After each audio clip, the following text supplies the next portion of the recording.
For over 300,000 years, every single one of your ancestors spent their entire lives operating on a completely different blueprint for survival. If they wanted to calculate a problem, manage logistics, or map out the future, they couldn't simply offload it to a hard drive. They had to rely entirely on the 3-pound lump of wetware sitting inside of their skulls. They didn't have data centers. All they had was short-term memory and whatever they could scratch into the dirt with a stick.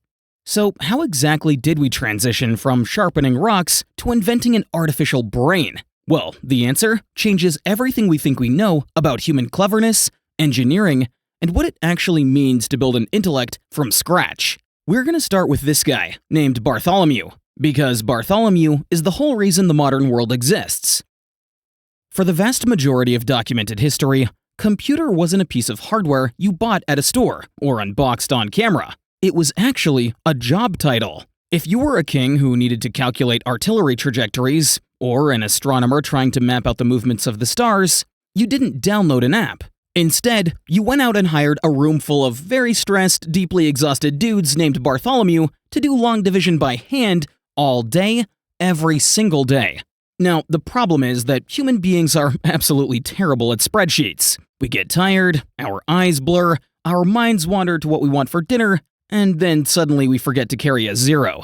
One minor math slip at the very beginning of a handwritten ledger meant an entire naval ship could accidentally sail directly into a coral reef weeks later. Enter Charles Babbage in the 1820s. Babbage grew so completely fed up with the human mathematical errors that he decided to automate the processing of numbers entirely. He designed a monstrous, gear-driven mechanical monstrosity called the difference engine. It was basically an incredibly complex clockwork calculator powered by a literal steam engine.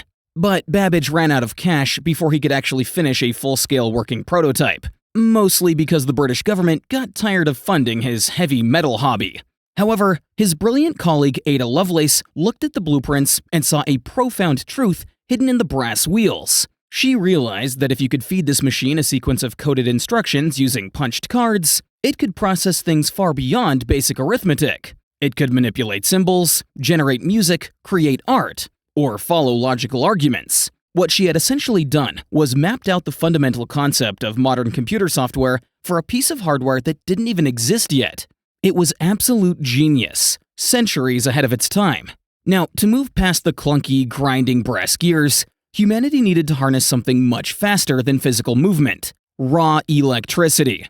By the time World War II rolled around, the military desperately needed to crunch complex ballistic firing tables at lightning speed. The result of this desperation was a machine built in 1945 called the ENIAC. Now, calling the ENIAC a desktop computer would be a massive understatement. This thing was a 30-ton leviathan that occupied an entire basement room. Instead of microscopic silicon chips, it relied on roughly 18,000 vacuum tubes, which were essentially large, glowing, incredibly hot electronic glass bulbs. Operating this machine was an absolute nightmare compared to modern tech. There was no keyboard, no mouse, and no operating system. To program a new task, engineers had to spend days physically standing in front of the machine, manually plugging and unplugging massive cables into giant walls just to change a single line of logic. Worse even still, those 18,000 glowing tubes generated a massive amount of heat and light.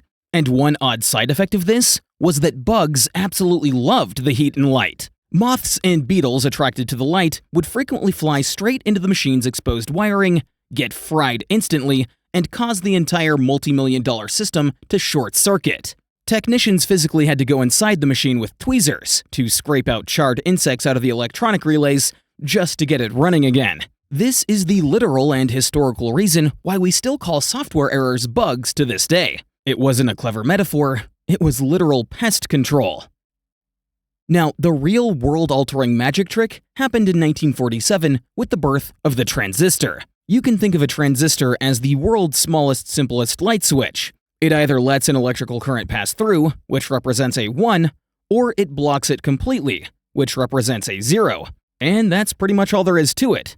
Binary code. However, the true breakthrough wasn't just the invention of the switch itself, it was what we decided to make it out of: silicon. Silicon happens to be the primary ingredient in ordinary beach sand. By refining this sand to an absurdly pure level, slicing it into microscopic wafers, And etching billions of these tiny atomic switches onto a single chip, we managed to shrink that 30-ton basement-sized Leviathan down to something smaller than a single human fingernail.